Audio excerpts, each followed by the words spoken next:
यूनातन कहता है कि चलो देखते हैं कि क्या मेरा पिता प्रायश्चित करता है, हमारे बारे में अपना मन बदलता है। ऑलराइट, तो दाऊद अभी महल में वापस मत जाओ, मैं कुछ धनुष बाण चलाऊंगा, मेरे पिता वहां पर होंगे, मैं देखूंगा अगर हमारे पिता ने तुम्हारे प्रति अपना हृदय परिवर्तन नहीं किया तो मैं 3 बाण आसमान में चलाऊंगा, ठीक है। और फिर मैं अपने पहरेदारों को कहूंगा कि जाकर वो उस बाणों को वापस लेकर आए।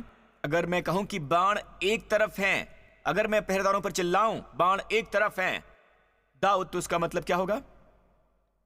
वापस आ जाओ, ठीक है। दाऊद वापस आ जाओ, मेरे पिता ने अपना हृदय बदल लिया है, ठीक है। अगर मैं बहुत दूर बाण चलाता हूं और मैं अपने पहरेदारों को कहता हूं कि जाओ जाकर बाण लेकर आओ, वो बहुत दूर हैं, मतलब हुआ कि दाऊद दूर चले जाओ और वापस मत आना, यूनातन ने कहा। तो अगले दिन उसने बाण चलाए। उसने सबसे पहले रात में अपने पिता से एक बार फिर दाऊद के बारे में बात की और इस बार पिता ने भाला उठाया और पिता ने भाला यूनातन की ओर लक्षित किया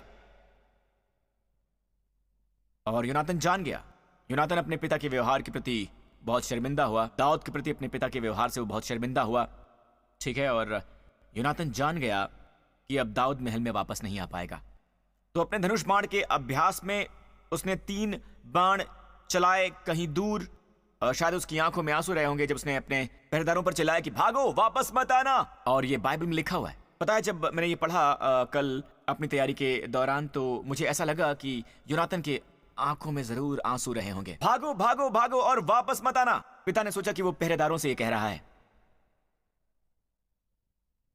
पर आप जानते हैं दाऊद ने क्या किया? दाऊद झाड़ियों में ही रुका रहा जब तक कि पिता चले नहीं गए।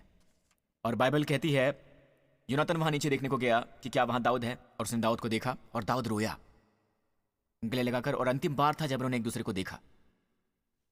ओके, और बाइबल हमें बताती है बार बार, आपको दाऊद की कहानी पता है, वो आडुलम की गुफा में गया और 3D सेना उसके पास आई। हर कोई संकट में था, कर्ज में था, असंतुष्ट था। वो उसके बलशाली सैनिक बन गए। वो अपनी जान देकर दाऊद की रक्षा करते। वो दाऊद के प्रति वफादार थे। अब मैं ये क्यों कह रहा हूं कि दाऊद वाचा को जानता है? क्योंकि अगर हम वो समझे जो उसने समझा, यानी आप और मैं, तो हम उस वाचा को समझ जाएंगे जो हमारी परमेश्वर के साथ है। शाऊल मनुष्य जाति का प्रतिनिधित्व करता है। हम वो बातें कर रहे हैं जो हमें तबाह करती हैं और हम इसकी परवाह भी नहीं है। पर शाऊल के परिवार से, मनुष्य जाति से, वहां एक नौजवान था जिसका नाम था यूनातन। यूनातन एक चित्र है योनाटन का इब्री में, जिसका मतलब है परमेश्वर का वरदान। वो दिखाता है यीशु मसीह को। मत भूले कि यीशु मसीह आए मनुष्य के रूप में। बाइबल कहती है उनका शरीर पापी देह के रूप में था। पापी देह के रूप में, उनकी देह पापी नहीं थी, वो पापी देह की समानता में आए थे। वो हमारे बीच जिए एक मनुष्य के रूप में। वो दाऊद के परिवार से थे। यीशु आए मनुष्य जाति का प्रतिनिधित्व करते हुए, पर उनमें कोई पाप नहीं था। वो हर पाप से अनजान थे, उन्होंने कोई पाप नहीं किया। आमीन। और दाऊद कौन है? दाऊद परमेश्वर का चित्र है, ठीक है। दरअसल जकरिया 12 में एक वचन है जिसमें लिखा है कि दाऊद का घराना परमेश्वर के समान होगा। तो इस तरह टाइपोलॉजी में, ठीक है, दाऊद एक मनुष्य है पर वो परमेश्वर का चित्र है। क्या आप समझ पा रहे हैं? तो पिता परमेश्वर, पिता पुत्र और मनुष्य जाति ने एक वाचा बांधी, ठीक है। हमारी नई वाचा व्यवस्था की वाचा नहीं है जो मूसा ने बांधी थी इजराइल की तरफ से। वो थे त्रुटिहीन परमेश्वर पापी मनुष्य के साथ। आप में से कितने जानते हैं ये सालों से परे की बात है, ठीक है। और आप ये जानते हैं कि वो इसे तोड़ेंगे, ठीक है। 1 महीना भी नहीं बीता होगा, 1 हफ्ता भी नहीं। वहां एक सोने का बछड़ा है। वो वाचा थी, व्यवस्था की वाचा, 10 आज्ञा थी कि परमेश्वर वाचा काट रहे हैं पापी मनुष्य के साथ में, पापी मनुष्य के साथ।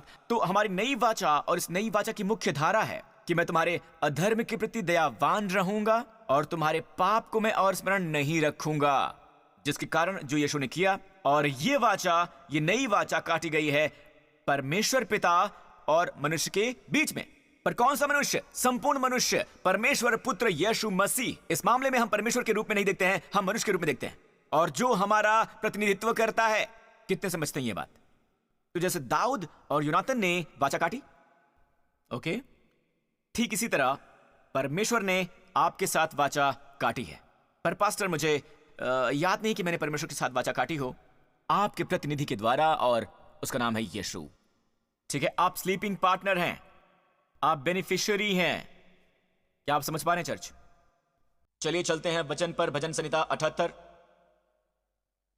उसने उनके लिए खाने को मन्ना बरसाया और उन्हें स्वर्ग का अन्न दिया। उनको शूरवीरों की सी रोटी मिली, उसने उनको मनमाना भोजन दिया। मुझे एक कथन पसंद है, उनको शूरवीरों की सी रोटी मिली। और फिर भी स्वर्गदूतों का भोजन मिला, ये इतना सही नहीं है। इब्रानियों में इसके लिए शब्द है, इब्रानियों में लिखा है गिब्रिम। मेलाखाइट बिल्कुल भी नहीं, जो होता है स्वर्गदूत। आम शब्द स्वर्गदूत में इसलिए इब्री में अलग है। तो यहां शब्द है यंग का अनुवाद, जो कि दिखाता है शूरवीरों का भोजन। यह स्वर्गदूतों का भोजन नहीं है, यह शूरवीरों का भोजन है जिसे उनमें से हर एक ने खाया। प्रभु खिलाना चाहते हैं। वो कहते हैं उन्होंने इजराइल की संतान को शूरवीरों का भोजन खिलाया। और ये क्या है? स्वर्ग से बरसाया मन्ना। मन्ना और स्वर्ग की रोटी। मन्ना जो हर दिन आता था जब वो जागते थे। बाइबल इसे इतनी सुंदरता से बताती है। गिनती 11:9 में लिखा है, जब रात को छावनी में ओस पड़ती थी तब उसके साथ मन्ना भी गिरता था।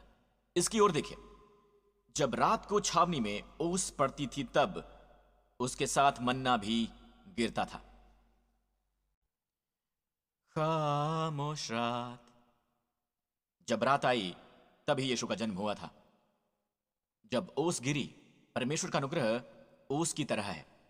मन्ना वहां जमीन पर नहीं गिरा था, वो ओस पर गिरा था। वो ताजा था, वो कभी गंदा नहीं था। वो जमीन पर कभी नहीं गिरा, वो गिरा था ओस पर। ओस परमेश्वर का अनुग्रह है। ये यीशु का चित्र है, मन्ना जो स्वर्ग से आया।